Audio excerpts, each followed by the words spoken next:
Hi, എല്ലാവർക്കും പുതിയൊരു വീഡിയോയിലേക്ക് സ്വാഗതം. ഇന്നത്തെ നമ്മളെ വീഡിയോ നോക്കിയയുടെ ഈ ഒരു ഫോണിനെ കുറിച്ചാണ്. ഇതൊരു ബഡ്ജറ്റിൽ വരുന്ന ഫോണും കൂടാണ്. നോക്കിയ G11 എന്ന് പറയുന്ന ഈ ഒരു മോഡലിന്റെ അൺബോക്സിംഗ് ആൻഡ് റിവ്യൂ വീഡിയോ ആണ് നമ്മൾ ഈ ഒരു വീഡിയോയിൽ കൂടി കാണാൻ പോകുന്നത്. അപ്പോൾ കാണാനൊക്കെ നല്ല ഭംഗിയുള്ള തരക്കേടില്ലാത്ത ഫീച്ചേഴ്സിലൊക്കെ വരുന്ന ഒരു ഫോണാണിത്. അപ്പോൾ എന്തായാലും നമുക്ക് ഈ ഒരു ബോക്സ് ഓപ്പൺ ചെയ്തിട്ടുള്ള ബാക്കിയുള്ള കാര്യങ്ങളൊക്കെ നോക്കാം. ഈ ഒരു ബോക്സ് ഞാൻ ഓൾറെഡി ഒരു പ്രാവശ്യം ഓപ്പൺ ചെയ്തതാണ്. എന്തായാലും ഒന്നും കൂടെ നമുക്ക് ഓപ്പൺ ചെയ്ത് നോക്കാം. ബോക്സ് ഓപ്പൺ ചെയ്യുമ്പോൾ തന്നെ ഫോണാണുള്ളത്. മുകളിൽ ഫോണോടെ മാറ്റി വെക്കാം. ഇവിടെ തന്നെ സിം എജക്റ്റിംഗ് ടൂൾ കൊടുത്തിട്ടുണ്ട്. പിന്നെ യൂസർ മാനുവൽ, ഒരു TPU കേസ്, നോർമലായിട്ടുള്ള charging adapter, type C charging cable.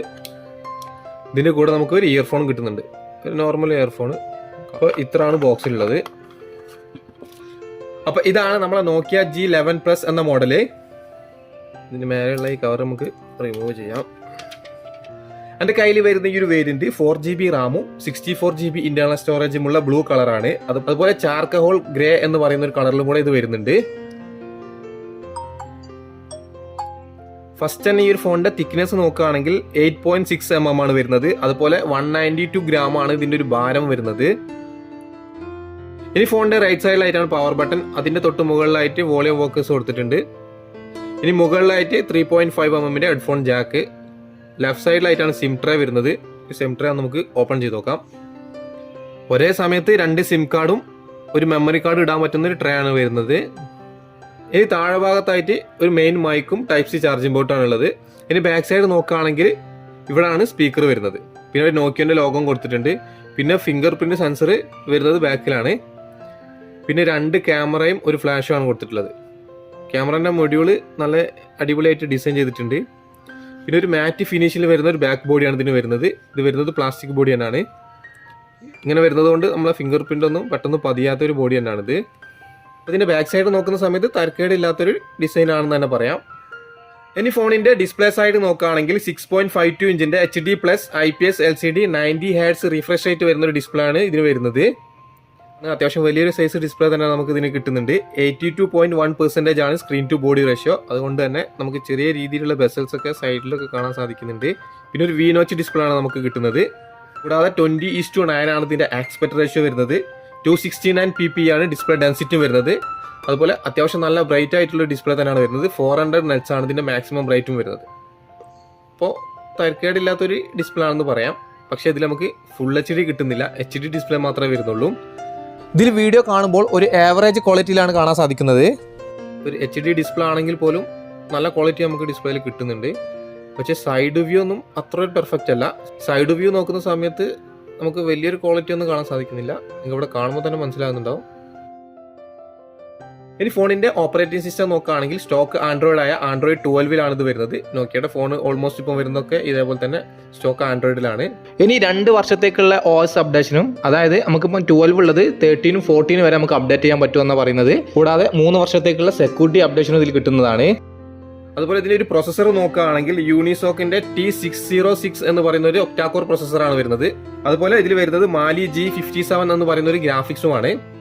ഒരുവിധം എല്ലാവർക്കും അറിയാം ഈ യൂണിസോക്കിന്റെ പ്രൊസസ്സർ എന്ന് പറയുന്നത് അത്ര വലിയൊരു പ്രൊസസ്സർ ഒന്നല്ല, ഒരു മിനിമം ക്വാളിറ്റിയുള്ള ഒരു പ്രൊസസ്സറാണ്. അതുകൊണ്ട് തന്നെ ഇതിൽ നമ്മൾ ഹൈ ക്വാളിറ്റി ഗെയിംസ് ഒക്കെ കളിക്കുന്ന സമയത്ത് അത്ര ഒരു സ്മൂത്ത്നെസ് ഒന്നും ഉണ്ടാവില്ല. അതുകൊണ്ട് തന്നെ നമുക്ക് ഇതിൽ സബ്വേ സർഫസ്, ടംബിൾ റൺ പോലുള്ള ആ രീതിയിൽ വരുന്ന ഗെയിംസ് ഒക്കെ നമുക്ക് നല്ല രീതിയിൽ തന്നെ കളിക്കാൻ സാധിക്കുന്നുണ്ട്. പിന്നെ ഇതൊരു സാധാരണക്കാർക്കുള്ള ഫോണാണ്, ഒരു ഗെയിമിങ്ങിനുള്ള ഫോണല്ല. ഇനി ഒരു ഫോൺ അവൈലബിൾ ആവുന്നത് 3 വേരിയന്റിലാണ്. 3GB Ram, 32GB internal storage, 3GB Ram, 64GB, പിന്നെ നമ്മളെ കയ്യിലുള്ള 4GB റാം, 64GB എന്നിങ്ങനെയാണ് വരുന്നത്. ഇനി ക്യാമറ സൈഡ് നോക്കുകയാണെങ്കിൽ നേരത്തെ നമ്മൾ പറഞ്ഞതുപോലെ 2 ക്യാമറകളാണ് ഇതിൽ കൊടുത്തിട്ടുള്ളത്. അതിൽ വരുന്ന main camera 50 MP f1.8 aperture വാല്യുള്ള ഒരു ക്യാമറ ആണ്. ഇനി അടുത്തൊരു ക്യാമറ വരുന്നത് 2 MP ഡെപ്ത് സെൻസറാണ്. അപ്പോൾ ഇതിൽ എടുക്കാൻ പറ്റുന്ന വീഡിയോ റെസൊല്യൂഷൻ എന്ന് പറയുന്നത് മാക്സിമം നമുക്ക് ഫുൾ HDയിൽ 30 frames/second എടുക്കാൻ പറ്റുന്നത്. അപ്പോൾ ഈ റേഞ്ചിലുള്ള ഫോണുകളിലൊക്കെ നമുക്ക് ഇതേപോലെ ഫുൾ HD മാത്രമാണ് കിട്ടുന്നുള്ളൂ. ഈ ഒരു പ്രൊസസ്സർ സപ്പോർട്ട് ചെയ്യുന്നതും അത്ര തന്നെയാണ്. ക്യാമറ ഓപ്പൺ ചെയ്തിട്ടുണ്ടെങ്കിൽ കാണാൻ പറ്റുന്ന ഓപ്ഷൻ എന്ന് പറയുകയാണെങ്കിൽ night mode, portrait, photo, video, more എന്ന് പറഞ്ഞ ഓപ്ഷനിൽ പോയി കഴിഞ്ഞാൽ പനോരമ, ടൈം ലാപ്സ്, ഇത്രയാണ് ഇതിൽ കിട്ടുന്നത്. അപ്പോൾ ഇതിൽ ഫോട്ടോ വീഡിയോ ഒക്കെ എടുത്ത സമയത്ത് വലിയൊരു ക്വാളിറ്റി ഒന്നും ഫീൽ ചെയ്തില്ല, ഒരു മിനിമം ക്വാളിറ്റിയെ കിട്ടുന്നുള്ളൂ.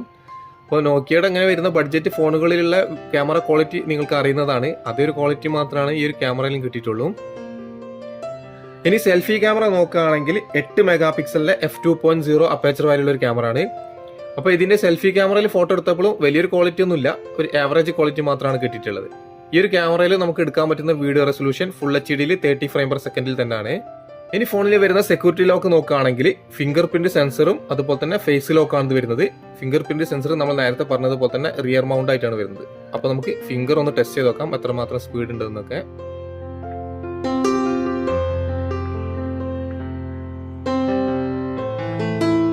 ഫിംഗർ ടെസ്റ്റ് ചെയ്ത സമയത്ത് തരക്കേടില്ല, ഒരു ആവറേജ് സ്പീഡ് നമുക്ക് കിട്ടുന്നുണ്ട്. ഇനി ഫേസ് ലോക്ക് ഒന്ന് നോക്കി നോക്കാം.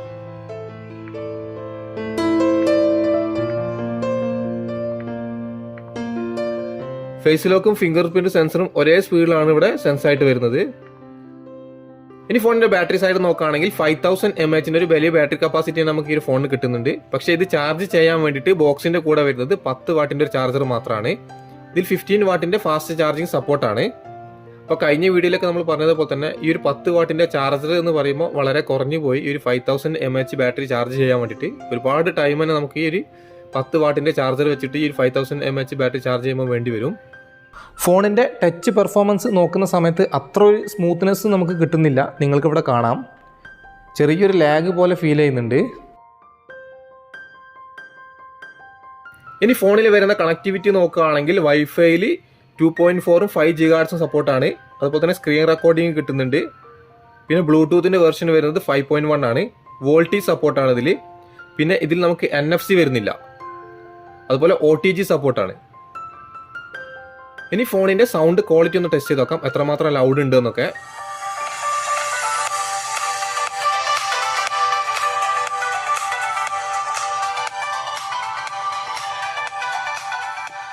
സൗണ്ട് കേട്ട സമയത്ത് നിങ്ങൾക്ക് മനസ്സിലായിട്ടുണ്ടാവും അത്ര വലിയ ലൗഡ് സൗണ്ട് ഒന്നുമില്ല, ഒരു നോർമൽ സൗണ്ടേ നമുക്ക് ഇതിന് കിട്ടുന്നുള്ളൂ. ഇനി ഫോണിന്റെ പ്രൈസ് നോക്കുകയാണെങ്കിൽ UAE വരുന്നത് 4GB and 64GBക്ക് 599 ദിർഹംസ് ആണ്. എന്നാൽ ഇന്ത്യയിൽ ഇതിന് എക്സ്പെക്ട് ചെയ്യുന്ന പ്രൈസ് 12,500 രൂപയാണ്. അപ്പോൾ ഈ ഒരു പ്രൈസ് ഈ ഒരു ഫോണിന് കൂടുതൽ തന്നെ ആണ്. ഈ ഫോണിൻ്റെ ടോട്ടൽ പെർഫോമൻസ് നോക്കുന്ന സമയത്ത് അത്യാവശ്യം വലിയ ഡിസ്പ്ലേ കിട്ടുന്നുണ്ട്. തരക്കേടില്ലാത്തൊരു ക്വാളിറ്റി നമുക്ക് ഡിസ്പ്ലേ കാണാൻ സാധിക്കുന്നുണ്ട്. പക്ഷേ HD ഡിസ്പ്ലേ മാത്രമാണ് വരുന്നത്. പിന്നെ ബാക്ക് സൈഡിലെ ഡിസൈൻ നോക്കുന്ന സമയത്ത് അത്യാവശ്യം തരക്കേടില്ലാത്തൊരു ഡിസൈനാണ്.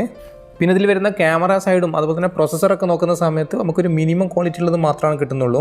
പിന്നെ ഇതിൽ വരുന്ന റിയർ മൗണ്ട് ഫിംഗർ പ്രിൻറ്റ് സെൻസറാണ്. അതൊരു side mount finger print sensor കൊടുക്കുന്നത് കുറച്ചും കൂടി ബെറ്റർ ആയിരുന്നു. ഇപ്പോൾ ലാസ്റ്റ് നമ്മൾ റിവ്യൂ ചെയ്തിട്ടുള്ള ഓൾമോസ്റ്റ് ഇതുപോലുള്ള ബഡ്ജറ്റ് ഫോണുകളിലും നമുക്ക് സൈഡ് മൗണ്ട് ഫിംഗർ പ്രിൻറ്റ് സെൻസറാണ് കിട്ടിയിട്ടുള്ളത്.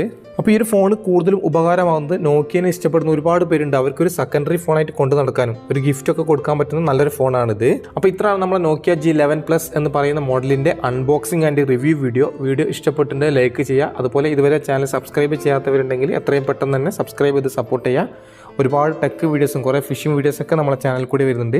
അതൊക്കെ നിങ്ങൾക്ക് കിട്ടണമെങ്കിൽ നോട്ടിഫിക്കേഷൻ ബെല്ലും കൂടെ ഒന്ന് ഓൺ ആക്കി വെക്കുക. അപ്പോൾ പുതിയൊരു വീഡിയോ ആയിട്ട് കാണുന്നവരെ ബൈ.